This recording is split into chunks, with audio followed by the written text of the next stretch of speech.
Here we are overlooking the historical town of Jedburgh. That's a famous abbey on the hill overlooking the town, because this is where the castle is. The castle and the town jail.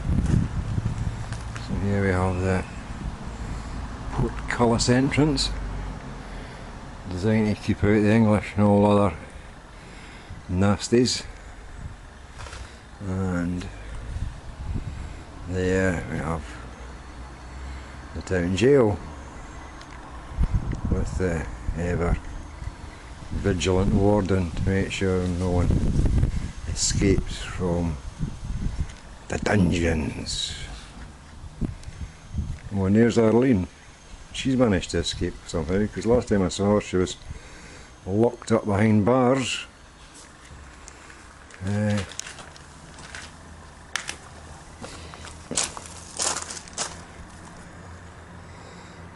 We're inside the grounds.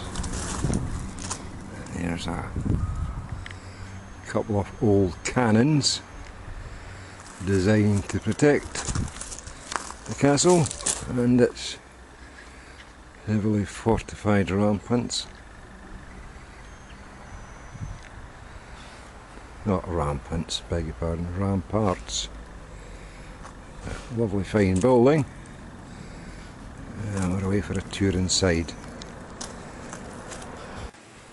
So here we are in part of the jail. Because it was a castle of Mary Queen of Scots, was in residence for a while. She also has a house down in the town itself, and she presided over the royal courts and administered justice. I think we're going to see that later. So here we have the Bridewell, which is the prison part of the castle, where they used to hang in people accused of, or even serving sentences.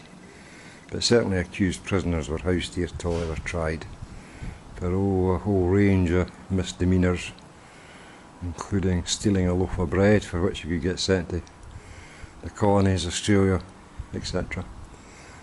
Lashed and hung for things that now you get a fine or a community order. Here we have a John Howard merchant who was sent to the Clink, or the Gaol, or the Bridewell for non-payment of his taxes due the Crown. So the Crown made sure they extracted a severe penalty. Here's a hammock, one of the typical sleep arrangements that allowed two prisoners to share a cell. One on a hard-bore bed, the other on a hammock, which he had to weave himself. So he wasn't a very good weaver of hammocks, and he would fall through it and it would serve him right.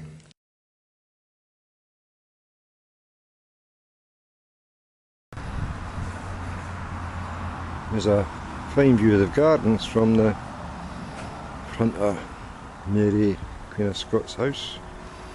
Obviously the gardens wouldn't look like this in Hardie, but I'm sure they've been well maintained by royal gardeners. Nowadays they're maintained by the National Trust for Scotland, who looks after historic buildings. One of the many rooms inside Mary Queen of Scots house. You'll notice there's one fireplace and two fireplaces. It's because these large stone built houses, even large houses, in a cold, dreich Scots day, could be perishing, so a good set of fires was essential, especially for royalty. Here we have various portraits associated with the lords and ladies who had connections either with Mary Queen of Scots herself or the town of Jedburgh or the various royal houses,